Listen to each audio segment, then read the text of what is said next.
नमस्कार, स्वागत है आपका सिटी पोस्ट लाइव में। मैं हूं मुस्कान। बिहार से आज की सबसे बड़ी खबर। मुख्यमंत्री नीतीश कुमार की अध्यक्षता में हुई कैबिनेट बैठक में 41 अहम प्रस्तावों पर मुहर लगी है। वो क्या क्या हैं, इस पर बातचीत करने के लिए हमारे साथ मौजूद हैं वरिष्ठ पत्रकार श्रीकांत प्रत्युष। सर, क्या क्या है वो? देखिए, चुनावी माहौल है। चुनाव के दौरान मुख्यमंत्री नीतीश कुमार जी एकदम एक्शन में हैं और तड़ातड़ धड़ाधड़ बड़े बड़े फैसले ले रहे हैं और लोक लुभावन फैसले ले रहे हैं।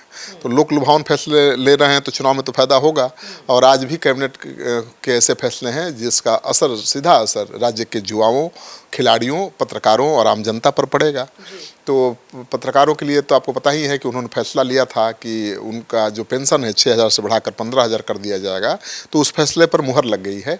और कैबिनेट में मुख्य बिंदु जो हैं, खेलों को लेकर जो फैसले लिए गए हैं, खेल कूद के क्षेत्र में बिहार सरकार ने बहुत बड़ा फैसला लिया है। राजगीर में खेल अकादमी के लिए 11 से 31 करोड़ रुपए की स्वीकृति दी गई है। तो राजगीर और नालंदा से तो मुख्यमंत्री जी को विशेष प्रेम है और उन्होंने एक बड़ा तोहफा दे दिया है। इसमें प्रदेश में विश्वस्तरीय खेल इंफ्रास्ट्रक्चर तैयार होगा और युवाओं को उच्च स्तरीय प्रशिक्षण का मौका भी मिलेगा। पत्रकारों के लिए मैंने बताया था कि पेंशन योजना में सुधार को मंजूरी मिल गई है। वरिष्ठ पत्रकारों को 6,000 की जगह अब 15,000 रुपया का पेंशन मिलेगा। और 2019 में संशोधन को कैबिनेट की मंजूरी आज मिल गई है। इस बदलाव से अब अधिक संख्या में पत्रकार इस योजना का लाभ उठा पाएंगे जो 60 साल की उम्र पार कर चुके हैं। और सीताकुंड मेला को राजकीय मेला का दर्जा देने का फैसला हुआ है। मुंगेर के प्रसिद्ध धार्मिक आयोजन सीताकुंड मेला को अब राजकीय मेला का दर्जा मिलेगा तो वहाँ पर्यटन का विकास होगा। इससे सांस्कृतिक विरासत को बढ़ावा भी मिलेगा और मेला आयोजन में सरकार की भागीदारी बढ़ेगी। तो मुझे लगता है कि उस इलाके के लोगों को बहुत फ़ायदा होने जा रहा है। युवाओं की जहाँ तक बात करें तो युवाओं का बहुत ध्यान रखा गया है इस कैबिनेट के फैसले में। राज्य युवा आयोग के लिए 6 नए पदों के सृजन को भी मंजूरी दी गई है।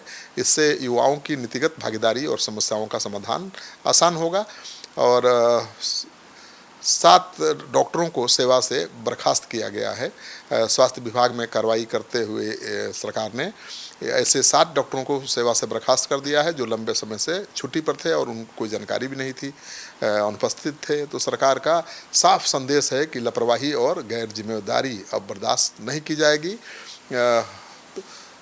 बिहार कैबिनेट की बैठक के कुछ महत्वपूर्ण फैसले जो आने वाले समय में राज्य की दिशा और दशा को प्रभावित करेंगे, ऐसा कहना है सत्ताधारी दल का। और मैं ये बता दूं कि ये बहुत महत्वपूर्ण कैबिनेट का फैसला है जो आज हुआ है। और युवा खुश हैं, पत्रकार खुश हैं और नालंदा के लोग बहुत खुश हैं कि भाई मुख्यमंत्री नीतीश कुमार ने बड़ा तोहफा दे दिया नालंदा को।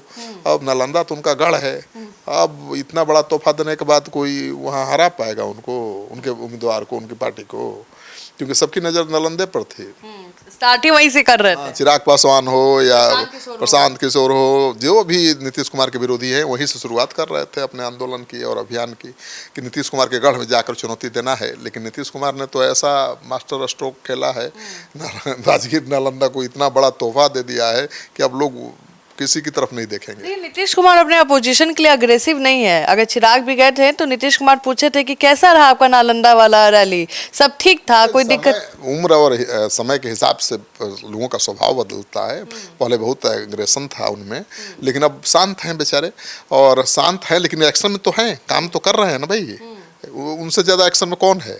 नहीं, ऐसा दिखता है कि अग्रेशन कम हो गया। इसमें ऐसा दिखता है कि नीतीश कुमार निश्चिंत है कि नालंदा में कोई भी जाए लेकिन पसंद नीतीश कुमार ही होंगे। हाँ बिल्कुल, नालंदा क्या, अभी वो बिहार को लेकर ही निश्चिंत हैं कि अभी उनको कोई हिला नहीं सकता है।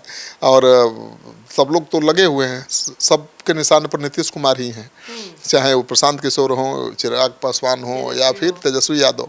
लेकिन कहाँ वो कोई प्रतिक्रिया दे रहे हैं, शांत हैं, अपने काम में जुटे हुए हैं और दनादन चुनावी तीर छोड़ रहे हैं। तो उसी से लोग हल्कान हैं। तो आप सुन रहे थे पूरे डिबेट को और हम आपको पल पल की जानकारी देंगे। अगर और भी कोई खबर ऐसी आती है तो फिलहाल इस खबर में इतना ही। आगे की खबरों के लिए बने रहे हमारे साथ। धन्यवाद।